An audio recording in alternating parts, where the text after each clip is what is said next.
Vamos a orar entonces, ¿ok? Padre, en nombre de Jesús, te damos muchas gracias por el día que nos has dado. Gracias por el cuidado que has tenido con nosotros hoy, Señor. Gracias por permitirnos conducir hasta aquí, a las facilidades de la iglesia y poder tener el tiempo de interacción, compañerismo con nuestros hermanos, Señor. Y ahora pues nos detenemos para reconocerte en nuestros caminos, Señor. Queremos que nos des fuerza espiritual para confiar en ti, Señor, con todo nuestro corazón, con todo lo que haya en nuestras mentes, con todas nuestras emociones, con toda nuestra voluntad, Señor. Que nos capacites con poder de lo alto, Señor, para, Señor, pues, rehusar, dejarnos llevar por nuestro propio entendimiento, por nuestras propias opiniones, por nuestras propias creencias, Señor, y que en todos los caminos, en todas las cosas de nuestra vida, te pongamos a ti primero, aún en esta noche, Señor, que querramos de buena gana decir que no sea nuestra voluntad, que sea la tuya. Ven, haz lo que quieras, cambia lo que quieras, Señor, porque sabemos que tu promesa es digna de confianza. Tú has prometido, Señor, que a aquellos que hacen eso, pues tú coronas sus esfuerzos con éxito. Aquí estamos, te amamos, Señor, queremos amarte mejor, estamos seguros, conscientes de que si te amamos, Señor, es porque tú nos amaste primero y porque tú nos sellaste con tu Santo Espíritu, Padre. Tú has cambiado, Señor, nuestro querer, Señor, y ahora lo que anhelamos es que tú nos fortalezcas para poder continuar en tus caminos, no, Señor, desviarnos de ellos, Señor, y que cada día que pase, pues, querramos, Señor, obedecerte más y más a ti, amar la santidad y odiar el pecado en todas sus expresiones, Señor. Yo te imploro que me ayudes, que me des tranquilidad y sosiego, Señor, para descansar confiado en que aquí el Maestro eres tú, Señor, y que todos somos tus estudiantes, Señor. Gracias nuevamente por los que en esta noche escogen lo mejor. En el nombre de Cristo oramos. Amén. Ok. La vez pasada entramos al estudio de la doctrina de la perseverancia o perseveración, como usted le quiera decir, y la doctrina de la preservación, que somos preservados, ¿verdad? Hemos estado por varios meses estudiando, considerando este ciclo de matete que hemos titulado Solo o Soli Deo Gloria, y como decimos cada vez que comenzamos, el estudio en su esencia trata de cómo, por qué y para qué Jesucristo es crucificado, de cómo, por qué y para qué Cristo es resucitado, ascendido, ¿verdad? Y cómo estas cosas tienen una injerencia definitiva en la vida de aquellos que son salvados, son salvos por la gracia de Dios. Y cómo estas cosas redundan en que Dios sea glorificado. Hemos estado considerando lo que Dios expresa, su revelación escrita acerca de distintos aspectos de la vida cristiana, que es lo que se conoce como las doctrinas de gracia, doctrinas de la Biblia, lo que Dios dice sobre distintos aspectos de la vida cristiana. La vez pasada comenzamos a estudiar esta doctrina de la preservación y perseverancia, la cual promete, más que ninguna otra cosa, que todo aquel que ha nacido de nuevo perseverará hasta el fin y lo hará por medio del poder de la preservación de Dios. Ambas cosas van cogidas de la mano, no podemos decir cuál viene primero, una o la otra, son inseparables. También hemos mencionado que pues hay otra expresión que es la seguridad eterna, que también pues puede utilizarse como sinónimo de las mismas. Pasaje que utilizamos como trampolín en las notas suyas, por favor, es 1 de Pedro capítulo 1, 3 y 5. Vamos a leerlo, por favor. Dice: bendito el Dios y Padre de nuestro Señor Jesucristo, que según su gran misericordia, que es precisamente lo que facilita nuestra salvación, nos hizo renacer, hablando del nacimiento espiritual, que es esencial para que cualquier persona pueda tener una relación verdadera con el Dios de la gloria.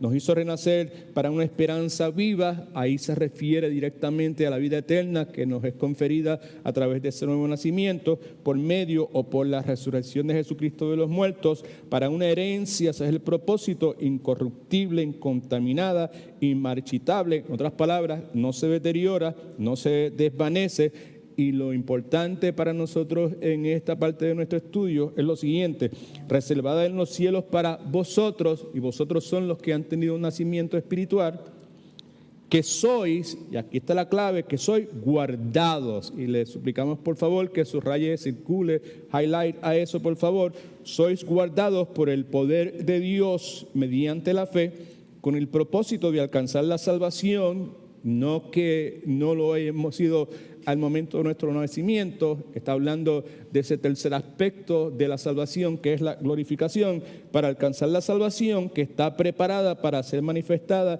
en el tiempo final. Como señalé, versículo 5 es el versículo clave para el propósito de nuestro estudio en esta noche, y sobre todo esa frase, que sois guardados por el poder de Dios. Este es el poder supremo, es la omnisciencia de Dios, es la omnipotencia de Dios, es la soberanía de Dios, que, como Pedro por experiencia propia señala, ¿verdad?, guardan nuestra herencia y nos mantienen seguros y firmes como aquellos que han creído, que han sido salvos, los creyentes, ¿verdad? En otras palabras, que el poder de Dios, cuando dice que sois guardados por el poder de Dios, el poder de Dios nuevamente es el que nos preserva para que nosotros podamos perseverar. El poder de Dios me preserva, y a través de esa preservación es que yo, creyente, puedo entonces perseverar. Esa verdad es sumamente importante, y todo el asunto que estamos considerando es altamente importantísimo, ¿verdad? Hay personas que dicen que no importa lo que tú creas después que seas sincero. Eso suena bonito, pero la verdad del caso es que es un disparate que tiene unas consecuencias funestas. Sí importa lo que tú creas, es sumamente importante lo que tú creas. En todos los aspectos de nuestra vida es importante lo que uno crea. A veces decimos, pues es en los momentos difíciles, es en los momentos complicados de nuestra vida, es en los momentos de crisis, en los momentos de tragedias, ¿verdad? Enfermedades terminales, de traiciones, de pérdidas, ¿verdad? Pero no, es importante lo que tú creas en todos los aspectos de nuestra vida, en las cosas grandes, complicadas, y de la misma forma en las cosas pequeñas. Aún más podríamos decir que es inclusive aún más importante en las cosas pequeñas, porque son precisamente esas cosas pequeñas las que echan a perder la mayor parte de las cosas que son importantes en nuestra vida, sobre todo el asunto de las relaciones. No se olvide que cuando le preguntaron a nuestro Señor Jesucristo qué es importante, o resúmenos la ley y los profetas, ¿verdad? Y Jesucristo, pues, consciente de la actitud de la persona que estaba preguntando, le dice: ama a Dios con todo tu corazón y ama a tus semejantes como a ti mismo. En otras palabras, que la vida espiritual verdadera, conforme a la Escritura, a la Sagrada Escritura, consiste en una relación vertical con Dios y una relación horizontal con Dios. Así que el asunto de las relaciones no es secundario ni terciario, es primario, es sumamente importante. Son las cosas pequeñas las que deterioran nuevamente nuestras relaciones. Así que es importante que creamos correctamente, ¿verdad? Y pues lo que aquí se nos dice es fundamental, no solamente en las cosas pequeñas, sino en las cosas grandes. No creo que haya algo que sea más grande, cuando digo grande no en tamaño, sino en importancia, en magnitud, en repercusión en la vida de un ser humano, que es el asunto de la vida y la muerte, particularmente la muerte, ¿verdad? Y el asunto que estamos tratando, ¿verdad? La preservación, la perseverancia de los santos. Está hablando de vida espiritual, está hablando de vida eterna, está hablando que nada me podrá separar de la mano de Dios. Me está hablando de que una vez yo soy salvo por la gracia de Dios que me ha dado el nacimiento espiritual, nada ni nadie puede quitarme eso, ¿right? Tengo seguridad eterna, estoy sellado por Dios para siempre y para siempre. Gloria al nombre de nuestro Señor y Salvador Jesucristo. Para beneficio de los que no estaban la vez pasada. ¿Cuántos no estaban la vez pasada? Levante la mano. Ok, para beneficio de ustedes, rapidito, escriba esto bien, pero que bien rápido. La perseverancia de los santos.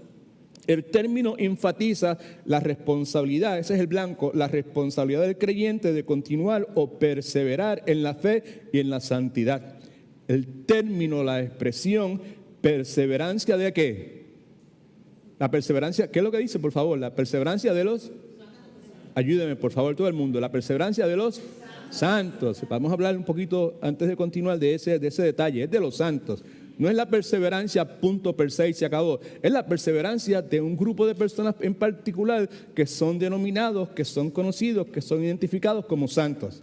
Amén. La perseverancia de los santos, el término enfatiza la responsabilidad del creyente a continuar o perseverar en la fe y en la santidad. Segundo, la preservación de los santos. Perseverancia, preservación de los santos. El término, mejor dicho, enfatiza la soberanía de Dios en la salvación y la verdad de que la salvación es toda gracia de principio a fin. El énfasis es en el hecho de que Dios preserva a todos los que ha elegido y redimido. Y el tercer término, como dije, son sinónimos, cada uno de ellos pueden intercambiarse, es la seguridad eterna, nuevamente, de los santos.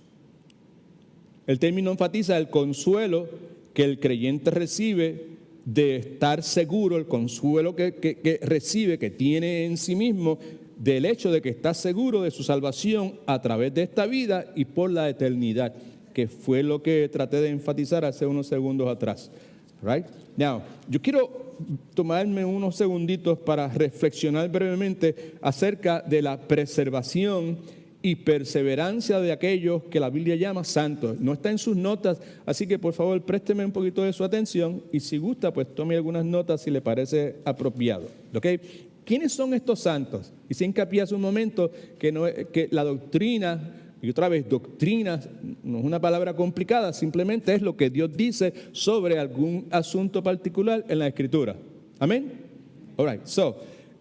Con relación a esta doctrina de preservación y perseverancia, insistimos nuevamente que se trata de la preservación de los santos, de la perseverancia de los santos y de la seguridad eterna de los santos.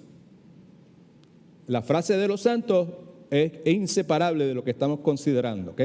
Así que, ¿quiénes son entonces estos santos? ¿A qué se refiere la Escritura cuando utiliza esta frase, los santos? Primeramente, el concepto de la preservación y perseverancia de los santos enfatiza la verdad de que aquellos que son salvos perseverarán hasta el final como resultado de la gracia de Dios, no como resultado del esfuerzo que ellos puedan realizar o no como el resultado de las obras que ellos puedan realizar. ¿Me siguió?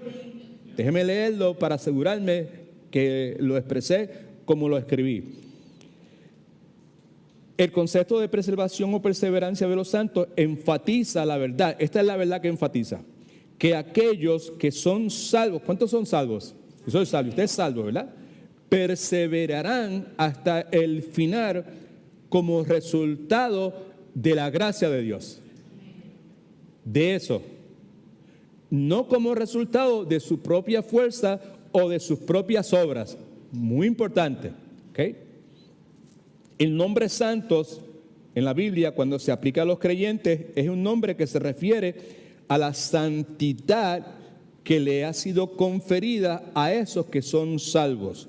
Santos, por ejemplo, podemos definirlo de esta forma: los creyentes que Dios ha llamado. ¿Cuántos han sido llamados por el Señor? Si usted no ha sido llamado por el Señor, pues usted no es salvo.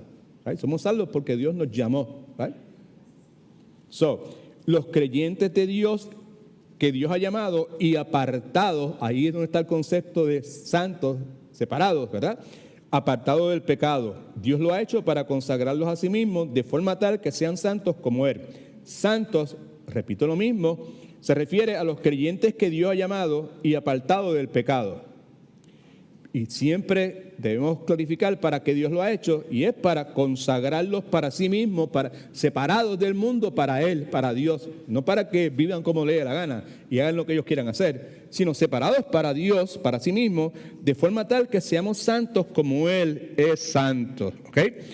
Importante recordar que no se refiere a una persona que es reverenciada por alguna razón. Oh, esta persona es inmaculada, esta persona ayuda a los pobres, esta persona nunca ha hecho, ¿qué voy a decir? No está contaminado con el mundo. Cualquier tipo de característica que pueda ser percibida como algo digno de ofrecer reverencia a una persona.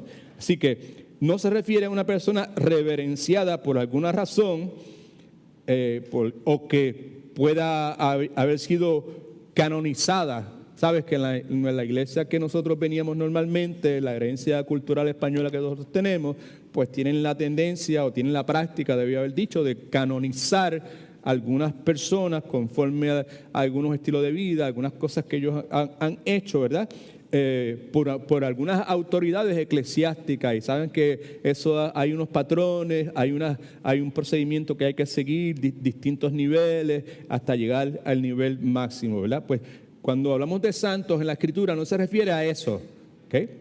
Se refiere a todos aquellos que mediante la salvación han sido santificados, apartados por Dios, es decir, apartados del pecado, separados del pecado, para vivir en Cristo nuestro Señor.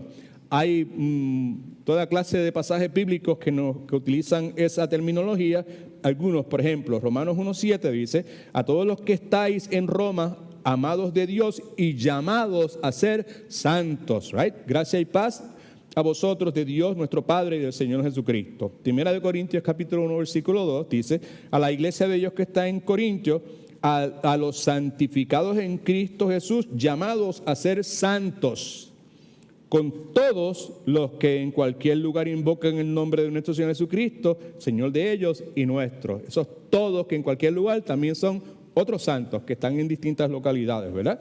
Efesios capítulo 1 versículo 1 dice: Pablo, apóstol de Jesucristo por la voluntad de Dios, a los santos y fieles en Cristo Jesús que están en Éfeso. Ahora, presta atención porque es muy importante.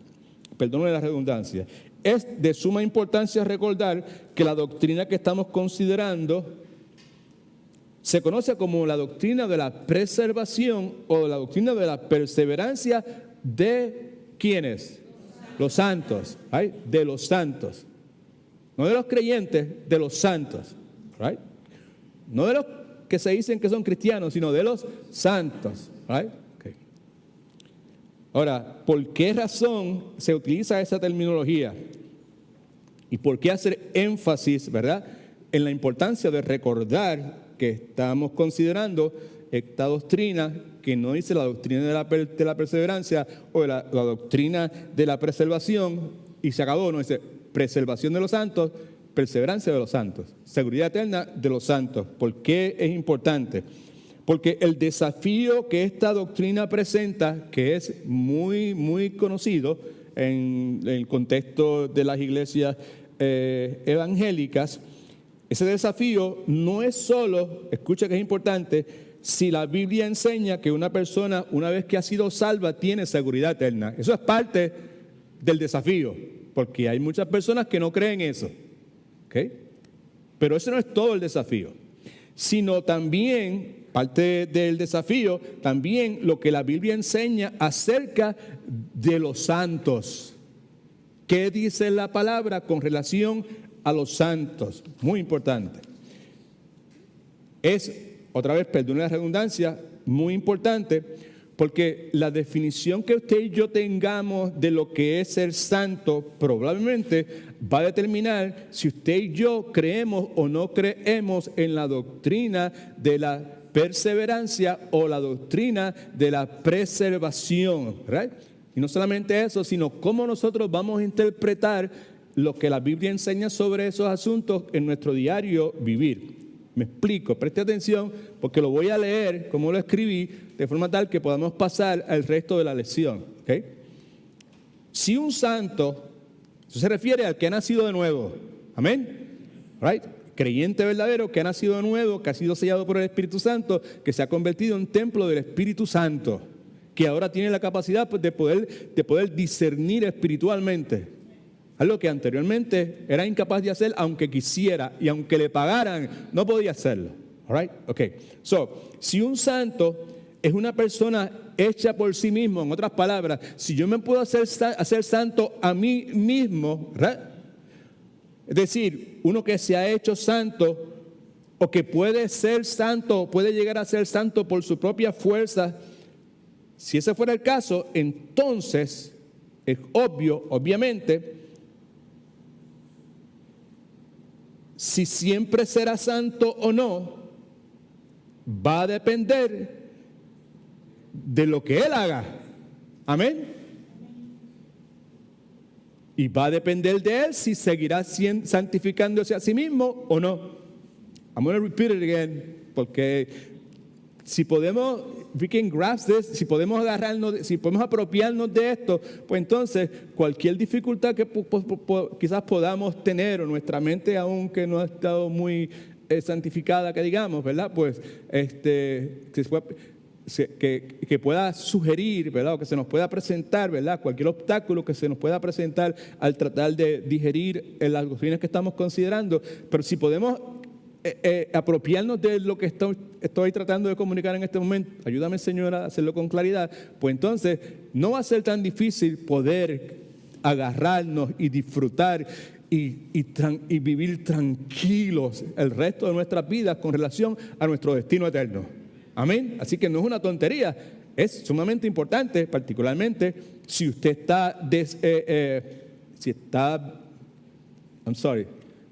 si usted tiene la edad que yo tengo, ¿verdad? Y tiene todos los síntomas que todos tenemos como producto de la vejez y eso, pues entonces sabemos que estamos en el ocaso de nuestras vidas, sabemos que estamos en el atardecer de nuestras vidas, ¿verdad? Sabemos que el momento de nuestro encuentro con el Señor cada vez está más y más cerca, ¿verdad? Pues entonces la certeza, la seguridad, el hecho de que Dios me ha preservado, que no hay absolutamente nada que pueda separarme de la mano de Dios, pues cobra un significado enorme. Amén.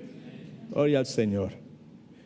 Yo tengo 2 o 3 miedos por ahí. Uno que no tengo es el miedo de la muerte.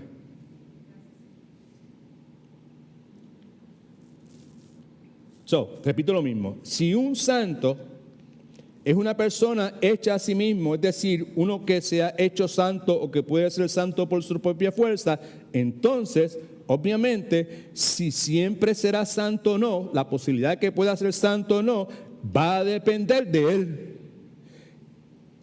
Y si va a seguir santificándose o no, va a depender de él, porque él fue el que por su propia cuenta se hizo santo.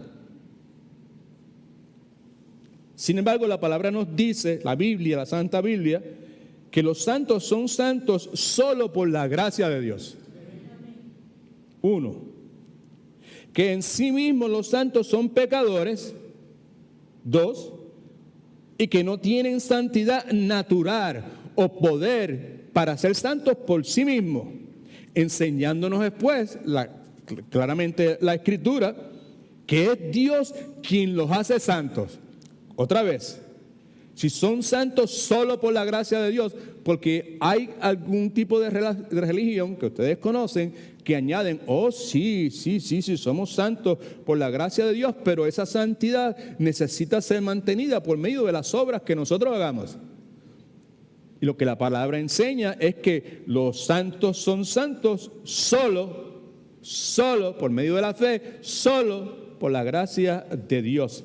En sí mismo somos santos, pero continuamos siendo pecadores, continuamos con las luchas que tenemos, con los vestigios, los remanentes del viejo hombre, la vieja naturaleza, como usted le quiera decir. Ninguno de nosotros tenemos santidad natural y tampoco tenemos poder para ser santos. Quiere decir entonces lo que la palabra enseña, que es Dios quien nos hace santos. Amén, gloria a Dios, aleluya. Eso es parte del Evangelio, eso es parte de las buenas nuevas, familia. Por lo tanto, es claro que si los santos son hechos por Dios, Dios por su gracia es quien determina y declara y hace santo a una persona. La continuidad de los santos, ¿sabe lo que quiere decir continuidad? Que se permanezcan y continúen y que sigan siendo santos. La continuidad de los santos en la santidad también depende de Dios, no de nosotros. Depende de la gracia de Dios. Alabado sea el nombre del Señor. ¿Cuántos entendieron? Amén. Good. Praise the Lord. Mejor de lo que yo pensaba, ¿ok? En caso de que no haya sido claro, que probablemente no lo he sido, punto es este. Si se define lo que es ser santo como, que es lo que la Escritura enseña, como aquel que es elegido por Dios incondicionalmente desde la eternidad pasada. Santo es aquel que ha sido elegido por Dios incondicionalmente desde la eternidad pasada. Santo es aquel cuyos pecados son totalmente pagados por la expiación de Cristo en la cruz del Calvario. Todos nuestros pecados antes de Cristo, después de Cristo.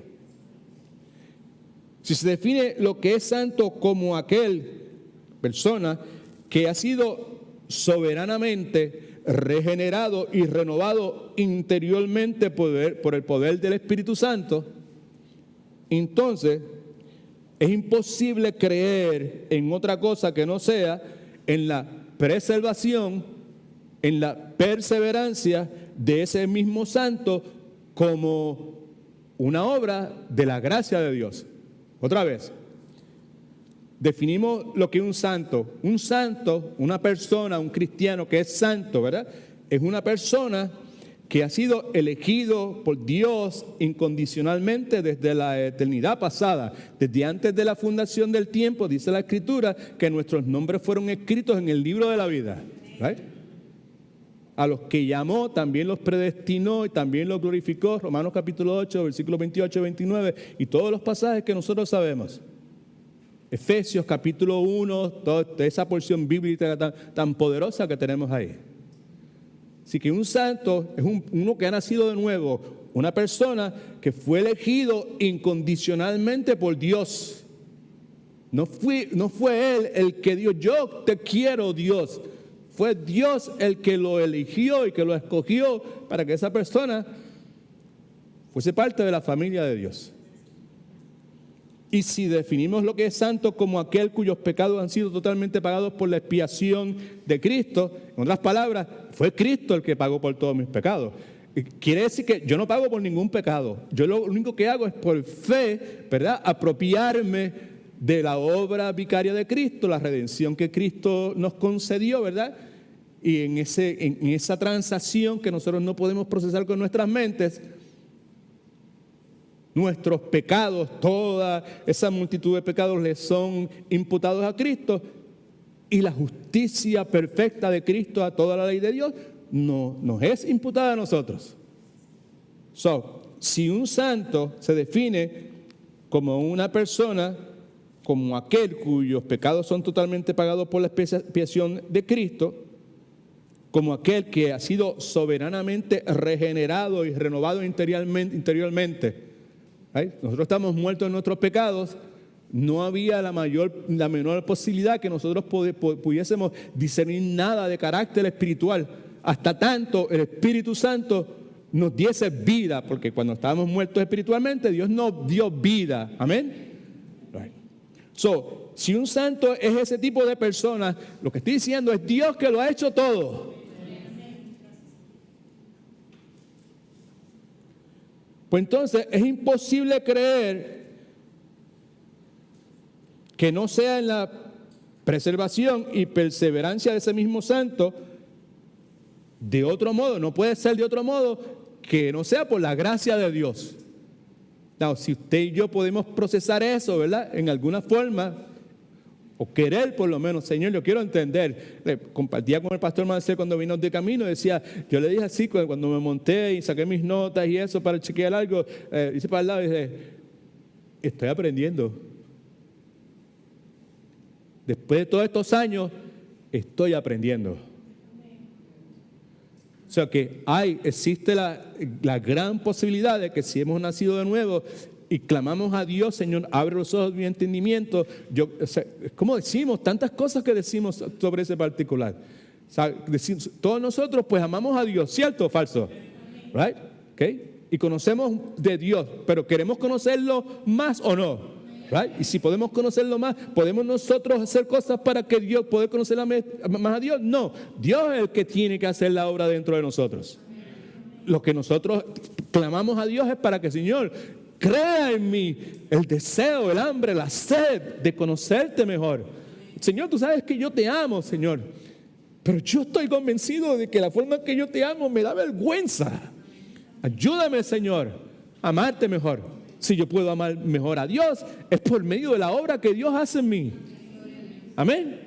Y lo mismo pues puede suceder con los asuntos que estamos considerando en esta noche. Nosotros estamos bien limitados en nuestro entendimiento. All right?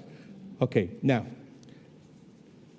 Dijimos la vez pasada que era apropiado, oportuno, necesario destacar que para poder colocar la doctrina de la perseverancia y la preservación en una perspectiva correcta, era imprescindible tener claro lo que la doctrina no es. Para poder entender lo que es bueno comenzar estableciendo lo que no es. Y hablamos sobre el particular, así que yo no voy a entrar en detalles en esta noche porque ya lo hicimos la vez pasada. Pero algunas cosas que dijimos con relación a la doctrina de la perseverancia y la preservación. Preste atención porque es importante, y si no presta atención es posible que como que no le quede claro o se quede con dudas.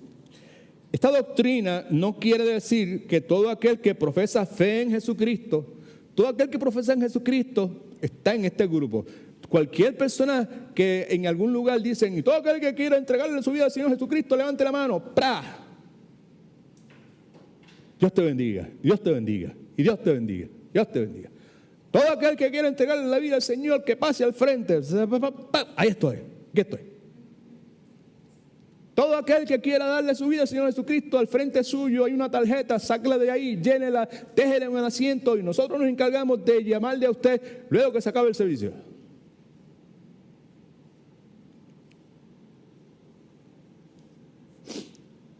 Esta doctrina no quiere decir que todo aquel que profesa fe en Jesucristo podría ser que alguna de esas personas tuviese un verdadero nacimiento.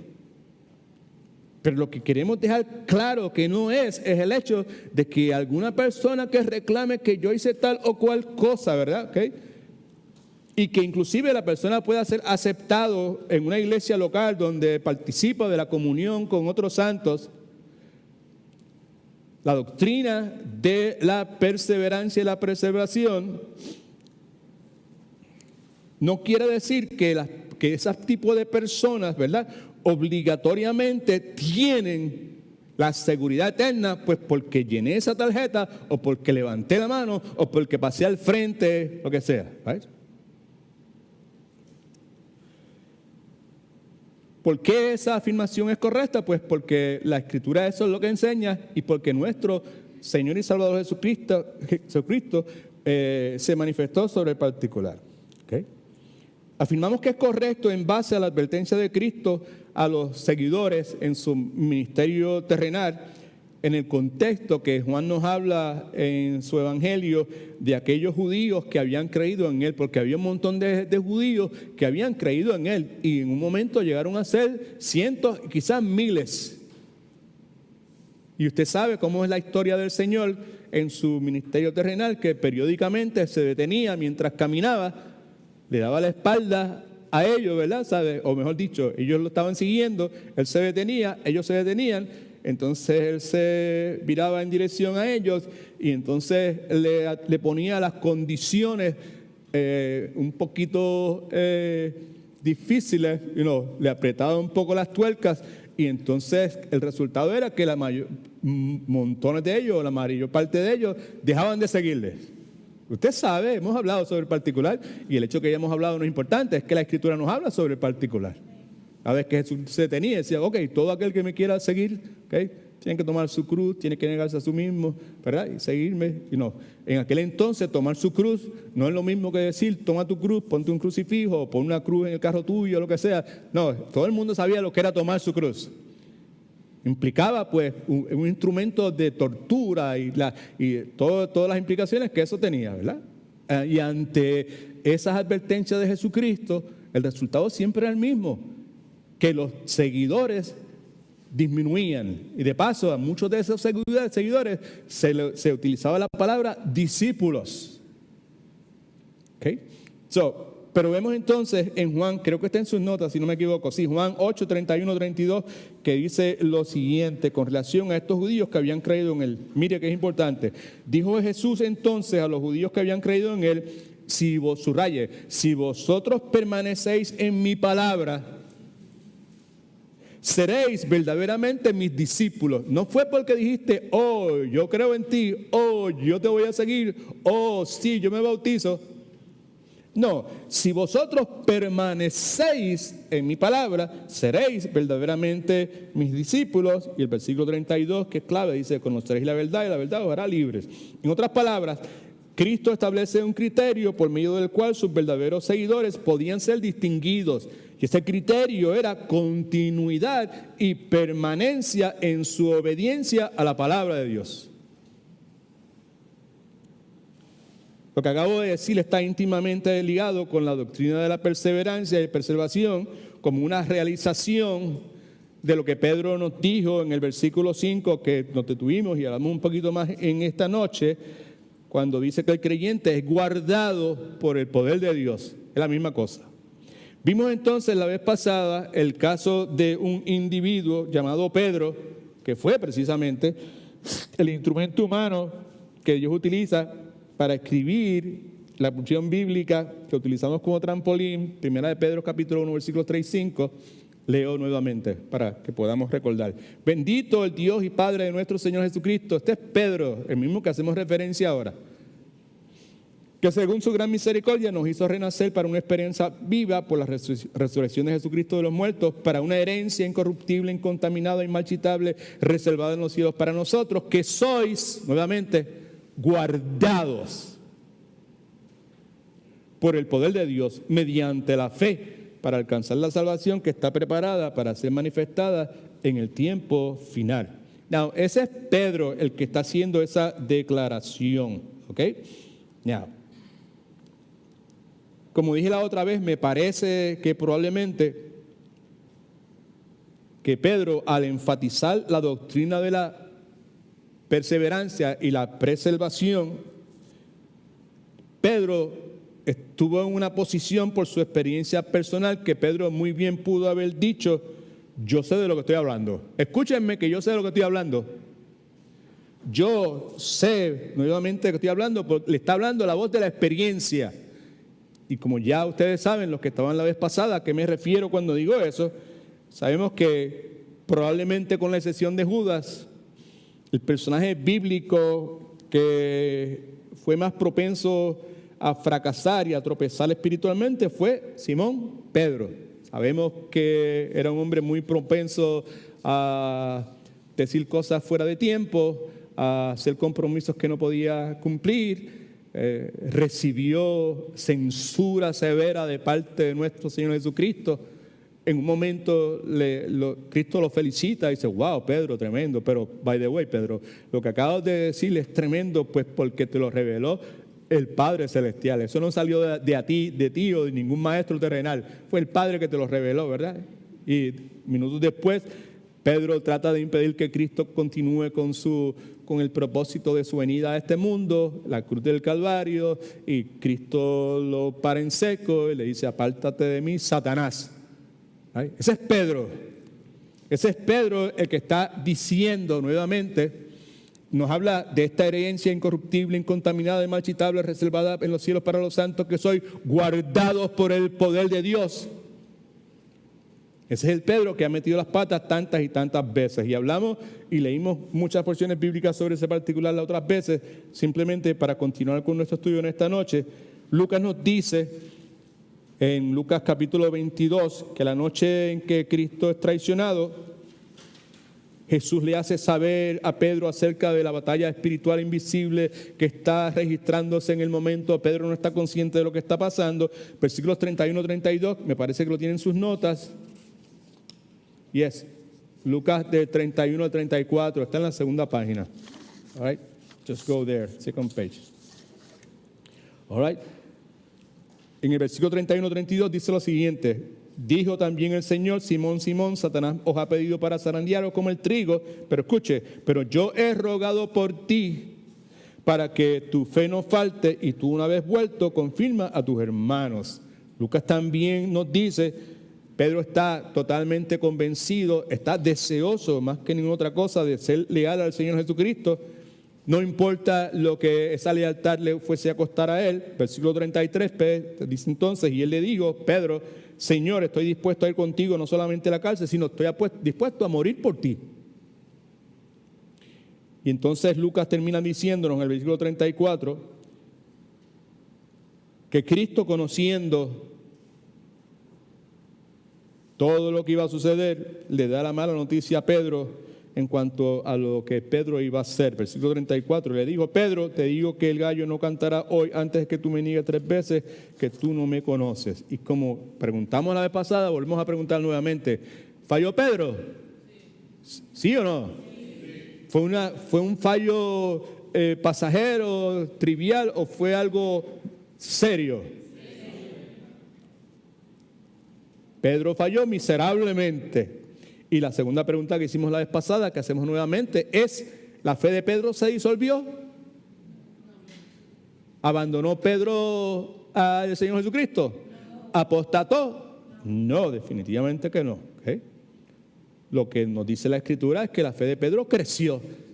Y creció, y él continúa exhortando a otros ante la convicción que en ese momento ya tenía acerca de que el Dios que nos ayuda a perseverar, lo hace porque nos preserva, que nos guarda, como dijo Pedro en el capítulo 1 de Primera de Pedro, pues lo iba a hacer.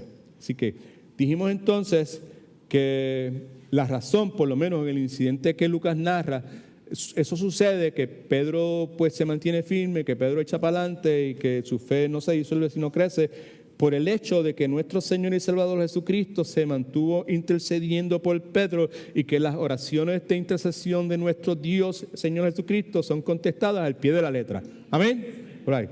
Vimos entonces, ¿verdad?, cómo esta doctrina de perseverancia y preservación está relacionado conmigo en el año 2023. Y dijimos entonces que el Señor Jesucristo intercede del mismo modo por todos los creyentes, de la forma que intercede por Pedro, intercede por ti, intercede por mí, y eso está íntimamente ligado con el hecho de que yo voy a perseverar porque mi Cristo continúa intercediendo por mí. Right? Y yo estoy siendo preservado porque mi Señor y Salvador Jesucristo continúa intercediendo por mí. Vimos el caso entonces de Juan capítulo 17 del 15 al 23, que tiene usted en sus notas ahí, y pues no vamos a leerlo todo, pero sí vamos a leer el versículo 20, por favor. Y si no lo ha subrayado, subráyelo. Vea que el versículo 15 comienza diciendo, no ruego que los quites del mundo. Está hablando de la oración de Cristo, interceder por los creyentes, los que tenía delante de él en ese momento. ¿Okay? No los quites de este mundo, sino guárdalos de todo mal. No son del mundo, como tampoco yo soy del mundo. Santifícalos en tu verdad, tu palabra es verdad. Cada una de esas manifestaciones de declaración de Cristo son altamente importantísimas para todo creyente y para nosotros si queremos vivir la vida piadosa y ser consistentes en ese tipo de vida. Right? Pero el versículo 20 nos dice lo siguiente, pero no ruego, Cristo hablando, solamente por esto, sino también ruego por los que han de creer en mí por la palabra de ellos, que ese es el testimonio, esa es la gran comisión, es la propagación del Evangelio del Señor Jesucristo de generación en generación. Entonces, en las notas suyas, por favor, vimos entonces los motivos de la oración del Señor Jesucristo. Si no estaba, escriba esto en este momento. Los motivos en la oración del Señor Jesucristo. Nuestro Señor ora para, primeramente, que los creyentes fueran guardados del mal. Eso es para nosotros. Estamos viendo esto no porque no tenemos otra cosa que ver. Estamos viéndola porque cada una de esas cosas que se señala ahí, el contenido de esta oración del Señor Jesucristo, están íntimamente ligados con la doctrina que estamos considerando en esta noche, que es la doctrina de la preservación y de la perseverancia. Amén. De los santos, by the way. Okay. Cristo ora para que los creyentes fueran guardados del mal, uno. Segundo, para que fueran santificados por la palabra de Dios. Tercero, para que compartieran su santidad y su gloria entre ellos, ¿verdad? Okay. Cuarto, para que fueran perfectos en unión con Cristo y unos con otros. Y sobre todo, número 5, para que los creyentes perseveraran en la fe. Es lógico, me imagino, en este momento para todo el mundo, así que ¿alguien necesita algún blanco que se le haya quedado para que pueda dormir tranquilo en esta noche? ¿Estamos todo el mundo bien? All right, ok. So, como hemos visto, Cristo no está orando solamente por esos 11 discípulos. No se olvide, son cosas que hemos hablado en infinidad de ocasiones. Si usted ha crecido en la iglesia, pues usted ha escuchado la palabra de Juan 17 y espero yo que usted la haya leído por su propia cuenta en algún momento en su casa, poco a poco, ¿verdad? Y se haya detenido a considerar la magnitud de esa oración, ¿verdad? Pero en esta noche estamos leyendo el contenido de Juan 17, esa parte en particular, en el contexto, por favor, de lo que estamos tratando de considerar en esta noche con la iluminación que el Espíritu Santo le plazca darnos. La doctrina de la preservación, que es importantísima. Muchas veces la gente, nos limitamos a decir, la doctrina de la perseverancia, ¿verdad? De los santos, y nos quedamos ahí. Pero no, la Escritura nos habla y históricamente se ha hablado de esos dos aspectos de la preservación. Dios nos preserva. Si podemos perseverar es porque Dios nos está preservando. Para mí es altamente significativo, quizás para usted no lo sea, pero el hecho de que finalmente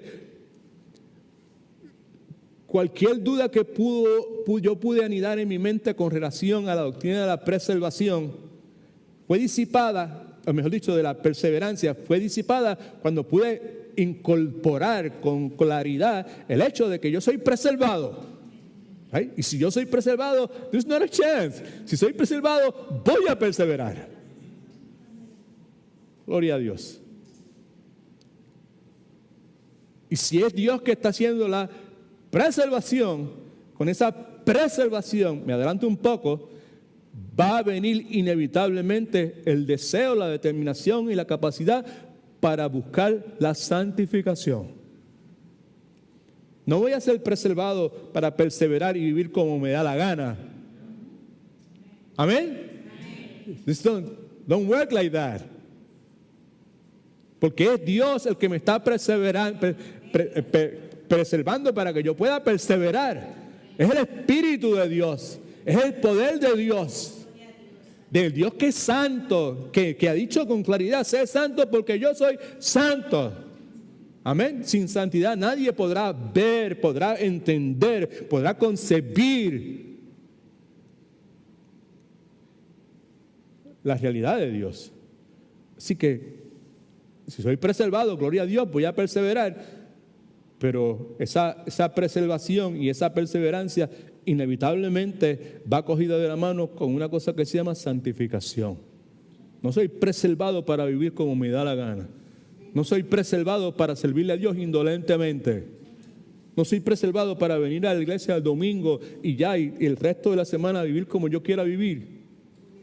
No soy preservado para vivir en una combinación, en determinada área de mi vida. Voy a vivir conforme a lo que la Escritura dice, pero en otras áreas de mi vida voy a echar a un lado lo que Dios dice y voy a incorporar los principios, los valores, las metodologías del mundo. Amén. All right. Ok, so, Cristo no estaba orando solo por los 11 discípulos. No, de verdad, sí. ¿Right? La oración de Cristo incluye claramente a cada creyente en todas las generaciones venideras. No ruego solamente por esto, sino también por los que creen en mí, por la palabra de ellos. Así que la Escritura enseña que Cristo continuó guardando a su pueblo por medio de su perfecta intercesión en estos momentos. Hebreos 7:25 dice: por eso también puede salvar perpetuamente, continuar salvando y extendiendo las implicaciones de esa salvación a los que en Él creen, a los que por Él se acercan a Dios, viviendo siempre para interceder por ellos, a lo que nuestro Señor está haciendo por nosotros. Judas 24:25, decidí incluirlo ahí porque es uno de mis pasajes favoritos. Dice, ese es el Dios Todopoderoso. Es el Dios que quiso intervenir en mi vida. Es el Dios que soberanamente intervino conmigo.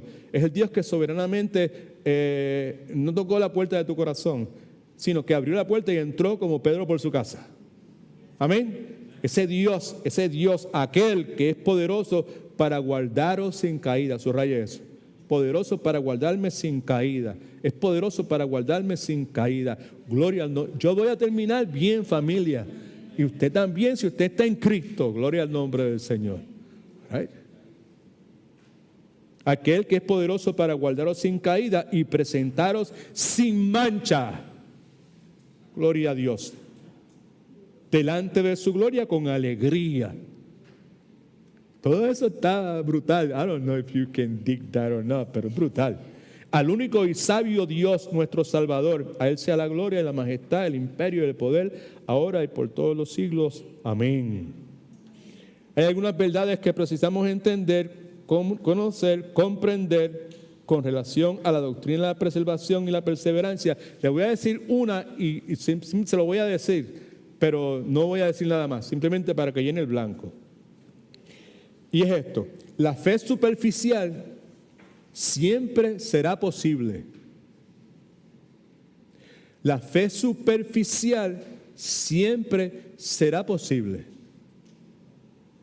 En otras palabras, es posible, de fe superficial es la que se expresa públicamente. Es posible declarar públicamente lo que en realidad no ha sucedido internamente. ¿Cuál es el ejemplo que todo el mundo sabe que Cristo dio en el Sermón del Monte? De personas que públicamente habían hecho declaraciones de una fe. Esa misma, Ana Lupita, muy bien, sí. En aquel día muchos me dirán: Señor, Señor, en tu nombre sacamos demonios, sanamos enfermos y profetizamos. Yo os diré: apartados de mí, hacedores de maldad, porque nunca os conocí. Eran personas nuevamente que habían declarado públicamente y que inclusive habían hecho expresiones exteriores, físicas, ¿verdad? Obras que pudieron ser concebidas como cosas que tenían un origen divino y que necesariamente no lo tuvieron. Y yo los diré: apartados de mí, hacedores de maldad, porque nunca los conocí. ¿Okay? Así que la palabra nos advierte acerca de personas, inclusive maestros en la iglesia, que no son verdaderamente seguidores del Señor Jesucristo, porque la fe superficial siempre será posible. Es posible que una fe superficial esté presente. Es lógico, porque la Escritura nos dice que el trigo, que es la fe genuina y verdadera que persevera, y la cizaña, que es la fe superficial, ambas crecen ¿qué? Juntas. Right? Pero anyway, lo dejamos ahí. El domingo que viene, just to tell you, right? Okay, vamos a continuar, a terminar, a concluir la enseñanza que no pudimos concluir la semana pasada. Y pues, como saben, no ha sido la enseñanza más fácil de digerir que hemos podido hacer en todos estos años en la iglesia, pero muy importante, muy real, muy verdadera, y pues tengo la esperanza de que al poder concluir pues podamos ver las malas noticias estas que cubrimos la vez pasada de una perspectiva más alentadora. O sea, la vez pasada dimos las malas noticias. Este domingo, con el favor de Dios, pues vamos a ver las buenas noticias. Y hay algo que debe estar en el corazón de todo verdadero creyente, muy, muy relacionado con el asunto de las relaciones familiares. All right? Así que si no ha visto la enseñanza, pues véala, right? Y trate de verla completamente, porque no va a ser muy fácil de digerir, pero véala completamente, cuestión de que el domingo próximo pues podamos entonces pues terminar. ¿Ok? All right. Padre, en el nombre de Jesús, muchas gracias te damos, porque eres bueno, porque eres fiel y porque en esta noche me has concedido salud y me has vuelto a levantar, Señor. Has vuelto a decirme, a recordarme que pues has sido tú, Señor, el que me ha estado preservando durante todo este tiempo. Eres tú, Señor, el que me va a permitir perseverar hasta el fin, Señor. Gracias por en esta noche volver nuevamente a gozarme en tu palabra, de que esa obra que tú has comenzado en la vida de cada uno de nosotros, tú la estás perfeccionando y la vas a perfeccionar hasta el día tuyo, Señor. Mira los que aquí se encuentran, Señor. Tú conoces lo que acontece en las vidas de ellos. Sabes qué había en sus mentes cuando llegaron. Sabes lo que hay en sus mentes ahora que salen, Padre Santo. Lo que te pedimos, Señor, es que nos ayudes a determinar ser cada día más y más como aquel hombre publicano, Señor. A rechazar la idea de vernos a nosotros mismos como el fariseo. A descansar en el poder de tu gracia, que siempre será suficiente, Señor. Ayúdanos, Padre. Conduce nuestros automóviles de regreso, Padre amado, y que pues mañana lo que esté preparado, que reconozcamos en todo momento que nada te sorprende y que tu gracia será como tu misericordia, fresca cada mañana. En esta noche, antes de irnos, volvemos a decirte, Señor, que tú eres nuestra porción. A ti te escogemos, Señor. En el nombre de Cristo, amén.